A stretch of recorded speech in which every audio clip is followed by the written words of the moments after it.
Hi, my name is Laura Carter, and I'm excited to be here today to talk to you about some research I did for my master's last year. It was a research project on the impact of self-reflection on leaders.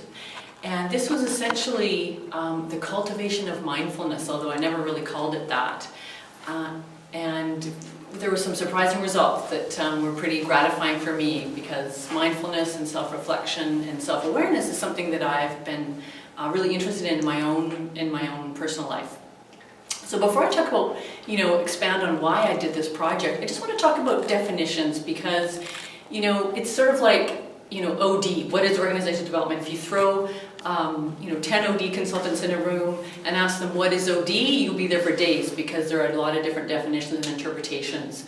So let's start with, the three terms that I'll be talking about are self-awareness, mindfulness, and self-reflection. So self-awareness, Daniel Goleman came up with, he was sort of the guru, he popularized emotional intelligence. And he talked about self-awareness as being, aware of your own and others' emotions, aware of your own strengths and limitations, your own wants and needs.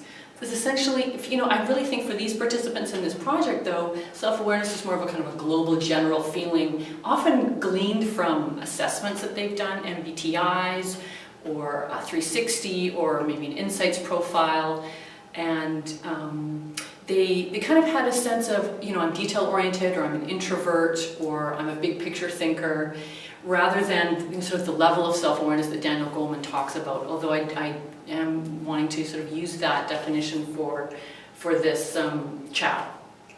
So mindfulness, to go from self-awareness as kind of this global to mindfulness. Mindfulness is more of a moment-by-moment awareness. It's being aware in the moment, almost observing yourself in the moment.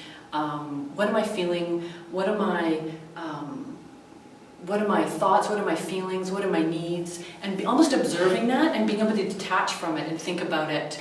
And make conscious choice in the moment. And it's an in-the-moment experience, which is really challenging. Mindfulness is something that people work their whole lives to develop. It's really a muscle that can be built, and it really does take practice. So that's kind of the difference between self-awareness and mindfulness. Now, self-reflection, for the purposes of my project and for our chat today, is really tapping inwardly. It's a conscious practice, so it's a time when you sit down, you either just self-reflect, you might meditate, you might write something down, you might journal, and it's really reflecting on where you are. It's just tuning in, it's tuning into yourself. But for this project, I was kind of looking at, I was working on a lot of leadership development, and I would be coaching leaders who came out of having done a 360 or an MBTI or an insights profile, and they would get some awareness about themselves, and they put something into a development plan. But really, so what? It was a sort of general self-awareness, but I was thinking, how do you really take this self-awareness and take it to the next level? And I called my project Awareness to Action. So, okay, let's take this awareness. How do I get it to impacting my leadership practice on a daily basis? And what I came up with in looking at this book, actually, which I'll show you, this was my Bible when I was doing my project. I love this book. It's just a fantastic book. It's these two authors, Richard Boyatzis and Annie McKee, wrote a book with Daniel Goleman called Primal Leadership. Lots of you have probably heard of that book. And this book talks about the three qualities of a resonant leader being mindful, hopeful, and compassionate. And in reading this book, I landed on, I need to explore this more to see what impact, if they incorporate an actual practice of self-reflection into their day, would that increase the sort of self-awareness, the gap between self-awareness and the actual action on the job. As I said, I worked with a lot of leaders. They would get some self-awareness, and I thought, we want to do something more with this. I would coach leaders, and self-awareness became, it was almost always the first thing that we ended up exploring. So self-awareness to me became something that I really wanted to explore more. I saw it as really a foundational part of leadership development. And thirdly, again, as I said earlier, personally, I could really see, I meditate and I do yoga, and I could really see I read a lot about mindfulness. I could see in my own personal life the impact it was having on me, and I thought, yeah, I want to bring this into the workplace. I want to kind of blend the personal and the professional and explore this and find out what happens. Who were the participants in this project? I put the call out, and it was at a Crown corporation, and I ended up getting 20 managers, 3 of which were women, 17 were men. Cross-division with managers from IT, finance, HR. A big chunk of them were from the core operations. So I had kind of a full range of people in the project. There were a couple, I would say, who were real champions of self-awareness, really explored it. One was a certified coach. A couple real skeptics, a couple were sort of doing this as a favor. And they said, oh sure, what the heck, I'll check it out, but I'm pretty doubtful about this. And the bulk of them sort of fell in the middle. So what was this project? You know, what did I have these, I called it a self-awareness boot camp for the participants. It consisted of, first of all, they did a self-assessment, and I based the self-assessment, it's kind of an assessment on their own, how do they see their own self-awareness, and I based that on Goleman's competency statements from Goleman's framework for emotional intelligence in the self-awareness piece. Then they came to a workshop. So this 3-hour workshop consisted of, I invited them to bring their insights profiles. Insights was used extensively. It's based on Jungian psychology, uses colors. Some of you may be familiar with it. You know, you might lead with yellow or green energy. If they had a 360, they brought that. And what it was 3 hours of exploring, revisiting their profiles, looking at the blind spot page in the insights profile, talking about emotional intelligence, self-awareness, the business case for it. The end of that workshop was the self-reflection exercise, which I'll go into in more detail, which is really the crux of this whole project. So step 1 was write for 2 minutes about what's on your mind. The second one was name your current feeling. So notice and name your feeling. Tired, excited, happy, energetic, whatever that might be, nervous. And then notice how difficult or easy it is to name that feeling. So they would just jot that down. And then the next question was, what concrete action would support your continuing, if it's a positive feeling, what concrete action would help you support continuing that feeling? And if it's a distressing feeling, what's one thing you could do to mitigate it? The next step was just to focus on what you want for today, like an intention, and write that down. The last step was just to breathe deeply 5 times. And I suggested, and I said to them, they don't need to do this, but it's a suggestion. They can, when they inhale, they say just this. They exhale, they say moment. So do that 5 times, carry on with their day. So this was their 10-minute self-reflection exercise they were sent off to do. So, what was the impact? This is the juicy part. So we came back, as I said, I had them do a questionnaire, and I didn't do the questionnaire, I didn't just have a focus group because I was concerned about whether they would feel comfortable, you know, being really authentic and candid about the impact and about what happened for them. So I had them do this leadership impact questionnaire individually, and then they came to the focus group. What was so wonderful was that when they did come together in the focus group, I couldn't believe how much candor and authenticity and vulnerability showed up in that room amongst their peers. It was really, really wonderful, and it really created a connection with them, and they were from all different divisions. It was very, very kind of a side benefit I hadn't really anticipated. So one of the key impacts was that they became less reactive and more intentional. So some of them, one participant said, I find reflecting on situations helps me to better step away from attaching blame to a situation and look more at the root causes and figure out how to work on those.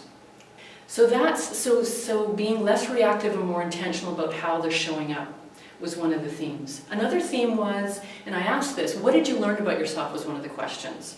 So some of the things they learned about themselves. And what was interesting actually is that with the self-assessment, some of them rated themselves as less self-aware after the 3 weeks. And what showed up was that they thought they were more aware. They did all this self-reflection and learned a lot about themselves in doing that, and realized that they weren't as aware as they thought they were when they first filled out. So that was kind of an unexpected result. So learning about the self, what did they learn about themselves? I learned, in their words, at times I may be overly critical with my flaws. I learned I have a tendency to seek blame, and I've learned that I hold a bit of a grudge, and they have in brackets, not good. I've learned that I communicate in a very direct manner. It can make others uncomfortable, and it tends to shut down dialogue. The third key theme was an increased ability to identify their feelings and attend to them. This step, one of the questions I asked them was, which step in the self-reflection process was the most valuable for you? Over 50%, 11 of the 20, said that the noticing and naming their feelings and coming up with something to either attend to it or sustain it was the most valuable step, which was pretty surprising. Again, I want to reemphasize that these are not people who would normally go there. This is a new world for a lot of them. And for them to say that the key part of this self-reflection was to notice their feelings and tap into their feelings, and that gave them information that was useful, was pretty interesting. The fourth area was increased empathy and awareness of their impact on other people. So some of the comments were, being aware of my mood and anxiety level, I said this earlier, help me prepare for dealing with issues, priorities, and individuals. I've learned that I need to be clear in my messaging. Just because it's clear in my mind doesn't mean that others are getting the same message. The last one was just stress reduction. I would say this made a bit of a difference in how I handle stress. The self-reflection activity is a relaxation technique as well as an examination of what's making you react. The opportunity to slow down, self-reflect, and breathe calmly gave me at least a short-term feeling of reduced stress.